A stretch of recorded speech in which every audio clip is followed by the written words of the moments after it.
कमजोर नहीं होता। और जिस समाज में बेटियों की पूजा होती है वो समाज हमेशा शिक्र पे ही पूजा जाता है। जो लोग बेटियों का सम्मान नहीं करते, माताओं का सम्मान नहीं करते, वो समाज कभी उज्जवल नहीं हो सकता। जिस संसार में माँ से बड़ी देवी, पिता से बड़ा भगवान न पैदा हुआ है न कभी होगा। आपको एक कथा सुनाई देता हूँ जिसमें भगवान भोलेनाथ ने दो पुत्र थे, गणेश जी और बड़े पुत्र का नाम था कार्तिकी। जब उन दोनों में ये बहस हुई कि सबसे श्रेष्ठ और बलवान पुत्र कौन है, तो भगवान भोलेनाथ ने एक प्रस्ताव रखा कि जो इन तीनों लोगों का भ्रमण करके पहले आ जाएगा वो ही मेरा सर्वश्रेष्ठ पुत्र होगा। तो कार्तिक के पास तो वाहन था, लेकिन गणेश जी के पास क्या था? एक मूसक, जिसको चूहा कहते हैं। गणेश जी ने सोचा कि मेरा चूहा तीनों लोगों में कितने दिन में घूम पाएगा। कार्तिकी ने कहा मैं अभी आया। तो कार्तिकी तो घूमने चल दिए, लेकिन गणेश जी ने अपनी बुद्धि घुमाई और उन्होंने क्या किया करके दाहिने हाथ पे हाथ जोड़ के बैठ गए। जब कार्तिकेय वापिस आए तो उन्होंने कहा पिताजी मैं तीनों लोगों का भ्रमण करके आ गया।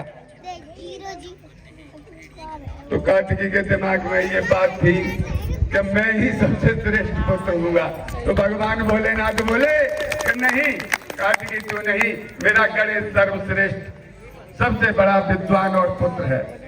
तो इसलिए इस संसार में पिता से बड़ा भगवान कोई नहीं है और माँ से बड़ी कोई देवी नहीं है। इसलिए समाज के हर बच्चे, हर बेटी से मैं ये प्रार्थना और अनुरोध करूंगा, कभी माँ बाप की बात को अवहेलना नहीं करना। अब मैं मेन पॉइंट पे आता हूँ जिसके लिए आज हमारा समाज, आज हमारी सरकारें, आज हमारे बुद्धिजीवी, आज हमारे योगी, संत, महात्मा, ये जो भी कुछ चल रहा है देश के अंदर, इस पाखंड, इस दुनियादारी,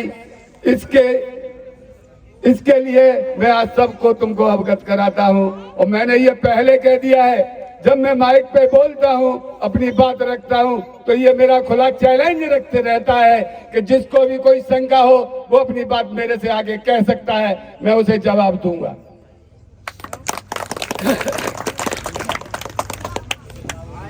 आज मैं एक समाज सेवी हूँ, बहुत ही छोटे परिवार से, इस गांव से मेरा बहुत पुराना खून का रिश्ता है।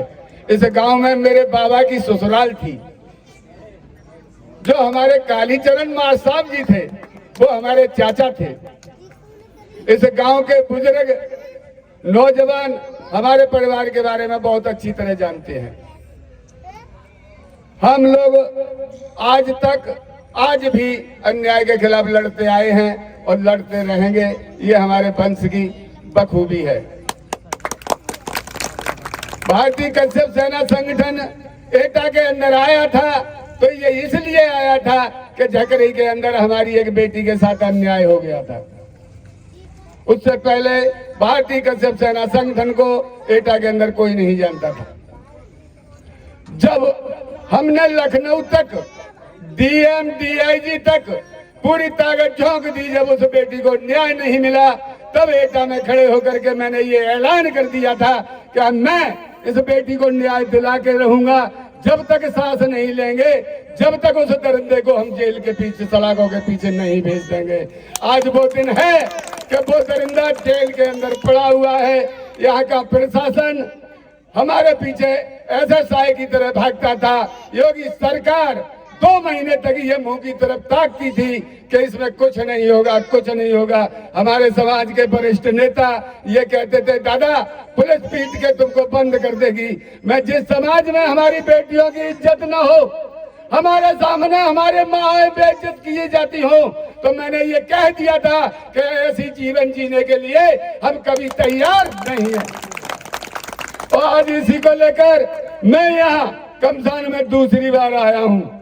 आज मैं इस कमसान के सारे लोग, सारे बच्चे, सारा समाज मेरा अपना है। ये सारी मानव जाति हमारी है। लेकिन विडंबना इस बात की है कि कुछ चंद लोगों ने, मनुवादियों ने, या ऊंच नीच पैसे वाला और गरीब और अमीर बना रखा है। लेकिन एक चीज समझ लो, या कोई न ऊंचा है न कोई नीचा है, कि उस परमपिता परमेश्वर ने जो भी बनाया है, जो भी कानून बनाया है, वो सब एक बनाया है। उसमें कोई एक तिल्ली नहीं लगा सकता। ये मेरा वादा है, उस परमपिता परमेश्वर की कानून में अगर एक तिल्ली लगा के दिखा दे तो मैं जिंदगी जीवन भर उसकी गुलामी करूंगा।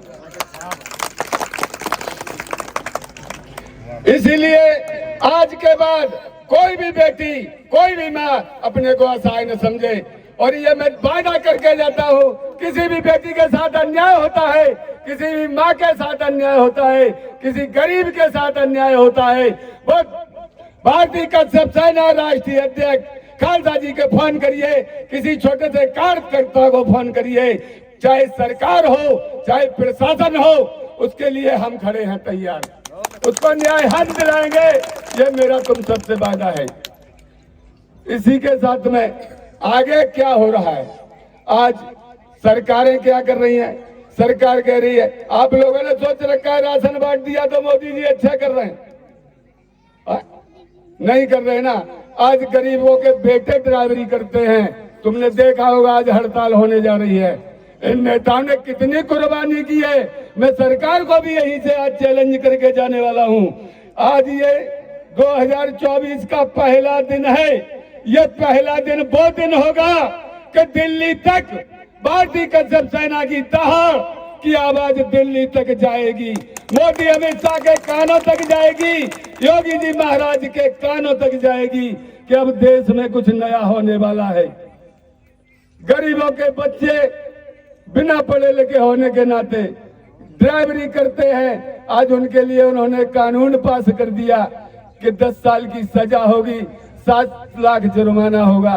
जिसका बेटा 10,000 रुपए में 24 घंटे रोड पे गाड़ी चलाता है, उसका बाप अपने सीने पे पत्थर रखे इस कोहरे में रजाई में सोता है कि मेरा बेटा ड्राइवरी करके 2 पैसे कमा के भेजेगा।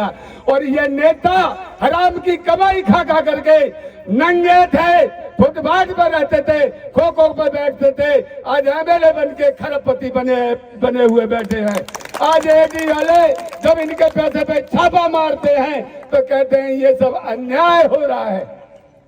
अरे एक कहावत मुझे याद आ गई, ये ऊंचे महल सुहावने सब जनता का है, जनता को ही दे दो, ये हक जनता का है। मेरे दोस्तों, जागो, उठो और तैयार हो जाओ। इस देश की सारी संपत्ति इस गरीब के खून से बनी हुई है, इस गरीब की संपत्ति है।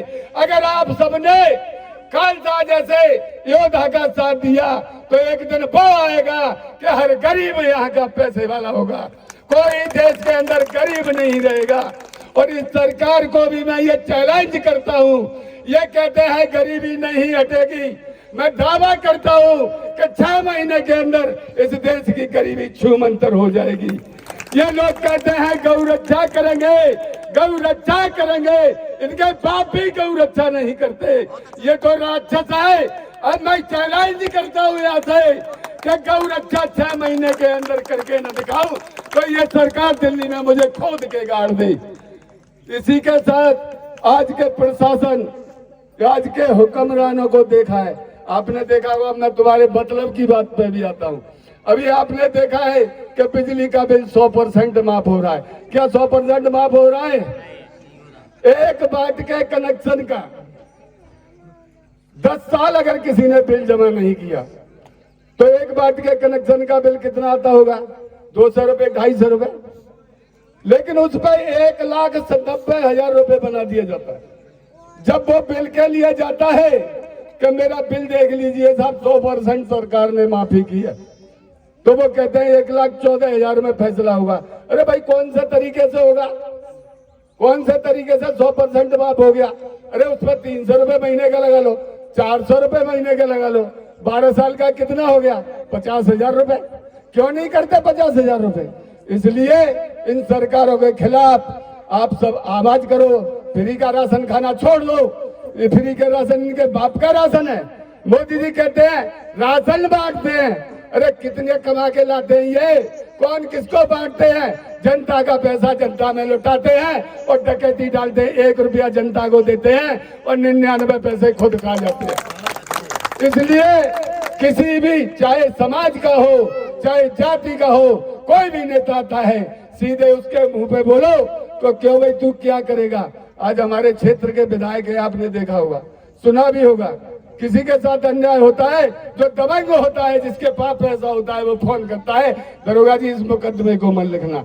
गरीब का बेटा चक्कर काट काट के रह जाता है, लेकिन उसकी FIR नहीं लिखी जाती। अगर FIR लिखी जाए, अगर इस देश में कानून सही से बनाया जाए, अगर सिस्टम से काम हो, तो हो सकता है कि ये क्राइम बिल्कुल रुक जाएंगे। आज हमने देखा होगा बीजेपी सरकार कहती है बेटी पढ़ाओ बेटी बढ़ाओ। आज मेरे पास एक लिस्ट है, उस लिस्ट को मैं अगर आपको बताऊंगा तो आप ताज्जुब कर जाएंगे। उन बेटियों के माता पिताओं पे 20-20 मुकदमे ठोक दिए जाते हैं कि ये मुकदमा आप पे लग गया, लेकिन उस बेटी को न्याय दिलाने के लिए इस सरकार के पास समय नहीं है। इसलिए मैं भारत की सभी जनता से, मेरे यहाँ कोई जातिवाद नहीं, मैं किसी जाति का नहीं, मैं सिर्फ मानव जाति में पैदा हुआ हूँ और इसीलिए नहीं पैदा हुआ, इस देश में मानव धर्म कायम करने के लिए पैदा हुआ हूँ। मेरा ये चैलेंज है उन हिंदूवादियों को, उन हिंदू राष्ट्र बनाने वालों को जो कहते हैं कि हिंदू राष्ट्र बनाएंगे। आज ये मैं कहना चाहूंगा, वो मुझे, मैं चैलेंज करके कहता हूँ, वो मुझे बताए कौन सा हिंदू राष्ट्र बनाएंगे। क्या वो हिंदू राष्ट्र बनाएंगे जिसमें दलितों की बारातें बेटियों की नहीं चढ़ाई जाती? क्या वो हिंदू राष्ट्र बनाएंगे जिसमें दलितों को मंदिरों में घुसने नहीं दिया जाता? क्या वो हिंदू राष्ट्र बनाएंगे जिसमें दलितों को कोई सम्मान नहीं दिया जाता? ये मुझे बता के दें कौन सा हिंदू राष्ट्र बनाने जा रहे हैं। पानी नहीं। और इसीलिए मैं कह देता हूं कि मास्टर वो ही होता है जो कोई अपना सवाल नहीं आए तो उसको पूछ ले और मास्टर उसको बता दे, उसको मास्टर कहते हैं। और जो मास्टर सवाल करना जानता है लेकिन उसको सॉल्व करना नहीं जानता, उसको मैं मास्टर नहीं मानता। हमारे भाई साहब ने बहुत अच्छी बात कही है कि हमारे बच्चों की नौकरी क्यों नहीं लगती। मैं आज से नहीं 10 वर्ष से इस काम को कर रहा हूं। कश्यप समाज की सेवा, मैं उत्तर प्रदेश कश्यप समाज भी रह चुका हूं, ठीक है, लेकिन मैं आज ये कमसान के अंदर पूछना चाहूंगा कि इतने कितने घर हैं यहाँ पर कश्यप समाज के? यहाँ पे कितने घर हैं? 50। इस गांव में 50 घर हैं कश्यप समाज के। मुझे ये बता सकते हैं इंटर पास कितने बच्चे हैं? आप बताइए ना खड़े होके। ऐसा नहीं करिए, आप माइक में बताइए। अभी हाल ही में आप लोगों को पता है और आज उस घटना के ऊपर हम नजर भी डालेंगे और आप सबको वो याद भी कराएंगे, वो दिन जब यहाँ पर रोज रोज पुलिस के गेड़े लगते थे और आप लोग अपने भाई को छुपाते फिरते थे। साथियों, क्या वो दिन याद है आपको? एक बहन की रक्षा के लिए, उसको इंसाफ दिलाने के लिए 500 किलोमीटर दूरी पर चलकर आकर के आवाज उठाने वाले की आवाज किस प्रकार दबाई जा रही थी, जानते हैं आप? जिन जिन घरों में मैं रुकता था और रुका हुआ था, उन घरों में पुलिस प्रशासन के लोगों ने नोटिस लगा दिए थे कि अगर ये यहाँ पर रुकेगा आप भी जेल में जाएंगे। लेकिन मेरे सम्मानित साथियों, जिन परिवारों के घरों में मैं रुका था, उन लोगों ने मेरा तहे दिल से, तन मन धन से साथ दिया और मुझे अपनी कोख पे लगा के रखा। मैं उनका एहसान कभी नहीं भूलूंगा। साथियों, भारत के सीनियर नेताओं में ये तो एक छोटा सा प्रकरण था, लेकिन अगर देखा जाए छोटा भी नहीं, बहुत बड़ा प्रकरण था। बड़े बड़े मंत्री नेता इस प्रकरण में फेल हो गए थे और जिस सरकार के अंदर हमारी बहन बेटियां सुरक्षित नहीं है, क्या उस सरकार को हम दोबारा लाना चाहेंगे? सबसे पहले हमारे लिए कौन है? हमारी बहन बेटियां हैं या नहीं है? तो साथियों, आज मैं आपको बताऊंगा, ऐसा ही एक मैटर जबलपुर का मेरे सामने आया। 3 साल पुराना 2020 का मैटर है। वहां पर भी एक 14 साल की बच्ची को घर से उठा करके उसका बलात्कार किया गया और उसको छोड़ दिया गया। बाद में उस बच्ची को पंखे पर लटका दिया गया, लेकिन आज तक भी उस बच्ची को इंसाफ नहीं मिला। उल्टा उसके माता पिता पर, उसके भाई बहन पर 15 से 20 मुकदमे और टोटल मुकदमे लगाए जाएं। 50 मुकदमे परिवार के ऊपर वहां के पुलिस प्रशासन ने उनको लगाकर डरा कर रखा हुआ है। जैसे ही आपका भाई पहुंचा और पता लगा और 1 महीने का वहां पर पुलिस प्रशासन को समय दिया कि अगर फर्जी मुकदमे आप लोगों ने वापसी नहीं लिए, बच्ची को इंसाफ नहीं दिया, तो पूरा जबलपुर नहीं, दिल्ली जंतर मंतर घेरने का काम करूंगा। और जंतर मंतर घेरने से भी अगर मेरे समाज की बहन को इंसाफ नहीं मिलता तो पूरे भारत में आग लगाने का काम करूंगा। ऐसा भारत नहीं चाहिए मुझे, जिस भारत में मेरी बहन बेटियां भी सुरक्षित नहीं हैं, जिस भारत में हम लोगों को जीने का हक अधिकार नहीं है, जिस भारत में हमें अपनी आवाज उठाने का हक अधिकार नहीं है, ऐसा भारत हमें नहीं चाहिए। हम खुद भी मारेंगे और अपराधियों को भी मारेंगे। तो साथियों, आने वाली 11 फरवरी को उस बहन को लेकर आपका भाई दिल्ली जंतर मंतर जाम करेगा। यहाँ से कितने लोग पहुंचेंगे दिल्ली जंतर मंतर अपनी समाज की बेटी को इंसाफ दिलाने? सब जाएंगे। साथियों, अपराधी अपराध करते रहेंगे और आपका भाई इंसाफ दिलाता रहेगा। और लास्ट में क्या होगा? अगर सरकार इन अपराधियों को कड़ी सजा, फांसी नहीं देगी तो खुद गोली मारकर इंसाफ लेने का काम करूंगा। बहुत हो गया अत्याचार। साथियों, अब हमें लड़ना है और लड़कर जीना सीखना है। भले ही हमें 1 मिनट जीना हो, 1 घंटा जीना हो, पर शान की जिंदगी जिएंगे, गुलामी की जिंदगी की नहीं। हमें आजादी की आधी रोटी पसंद है, लेकिन गुलामी के पकवान हमें पसंद नहीं है। साथियों, मैं आप सभी से आशा करूंगा कि जैसे कि आपके जिले में ये मैटर हुआ था और आप लोग इस मैटर से समझ गए होंगे कि आने वाले समय में हमें अपने समाज को लेकर, अन्य समाज को लेकर किस प्रकार आगे बढ़ना है, किस बार संगठन को मजबूत करना है, कैसे अपनी रणनीतियां बनानी है। जैसे कि दलितों का इस देश पर पहले राज था, ST SC OBC वर्ग के लोगों का इस सृष्टि पर पहले हमेशा से ही राज रहा है नहीं रहा? हमारे समाज के लोगों ने इनकी बहन बेटियों की रक्षा करते करते अपनी जान गंवा दी और लड़ाई लड़ते लड़ते वो मर गए। लेकिन इन लोगों ने क्या किया? हमारी जमीनों पर कब्जा किया, इसलिए हमारे लोग आज कमजोर हो गए, आर्थिक व्यवस्था सही नहीं है। तो साथियों,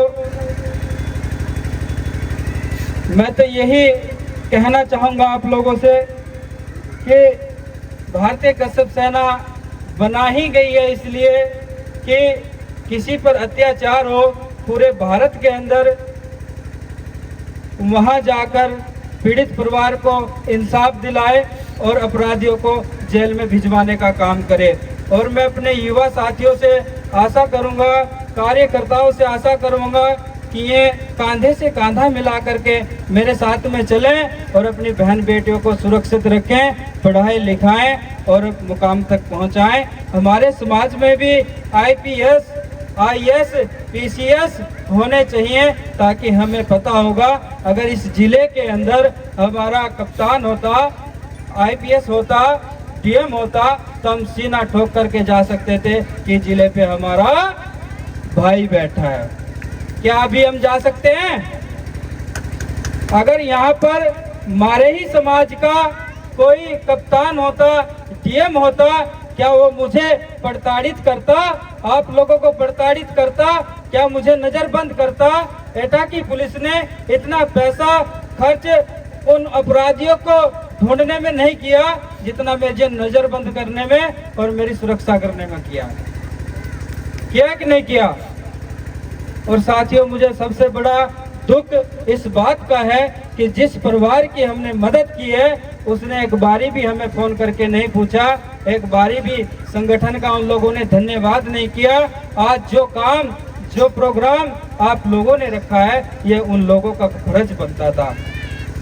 अगर वो प्रोग्राम नहीं रख सकते, यहाँ पर आ तो सकते थे, आ तो सकते थे वो लोग, लेकिन उन लोगों ने साथ तब भी नहीं दिया था जब हम लड़ाई लड़ रहे थे। तब भी हमने लड़ाई आप लोगों के दम पर लड़ी है, लेकिन अपनी बहन को इंसाफ दिलाकर हमने छोड़ा है। इंसाफ दिलाकर रहे नहीं रहे, तो आने वाले समय में भी मैं आप लोगों को विश्वास दिलाकर जाता हूं, यहाँ पर कोई भी या पुलिस प्रशासन हो या कोई मंत्री नेता हो या कोई अपने आप को बहुत बड़ा गुंडा समझता हो, और अगर मेरे समाज के लोगों पर अत्याचार करने की कोशिश करेगा तो मैं उसकी वो रेल बना के छोड़ दूंगा, जिंदगी में कभी किसी ने ना बनाई हो। साथियों, अभी भाई साहब ने कहा था पुलिस प्रशासन झुकता नहीं, उसको झुकाया जाता है, वो भी जनसंख्या के बल पर। साथियों, जिसकी जनसंख्या भारी, जिसकी जनसंख्या भारी उसी की सरकार, अरे बोलो तो सही है, जिसकी जनसंख्या हमारी, सरकार हमारी, उसी की सरकार है हमारी। साथियों, ध्यान में रहे, अगर आप लोगों का संगठन है, आप लोगों का राज है, अगर आप लोगों का संगठन नहीं है तो आपका राज नहीं है। अकेले अकेले आप मारे जाओगे। आपने वो कहावत सुनी होगी, अंगूर का गुंछा, अगर गुंछे में से अंगूर टूट जाते हैं तो उनका रेट 20 रुपए किलो हो जाता है, और जो गुंछे में रहते हैं अंगूर, उनका रेट 80 रुपए किलो होता है। होता है नहीं होता? क्या आप गुंछे में रहना चाहोगे? गुंछे में रहोगे तो लाभ उठा पाओगे, अकेले चलोगे तो मार खाओगे। इसलिए भाषण तो मुझे देना कम ही आवे, लेकिन डंडा पूरा देना आवे, ठीक है? अगर कोई मेरे समाज के लोगों की तरफ आग भी उठाएगा तो उसकी आंखें काट दी जाएगी, ये मैं आपके साथ वादा करता हूँ। और जहाँ मेरे समाज के लोग, मेरे युवा साथी, मेरी माताएं बहनें अपना पसीना बहाने का काम करेंगी, वहाँ ये प्रताप सिंह खालसा, भारतीय कश्यप सेना का केला केला पदाधिकारी, एक एक कार्यकर्ता खून बहाने का काम करेगा। बस यही मेरे विचार थे, बाकी आप लोग जानते ही हैं। जय महर्षि कश्यप, जय निषाद राज।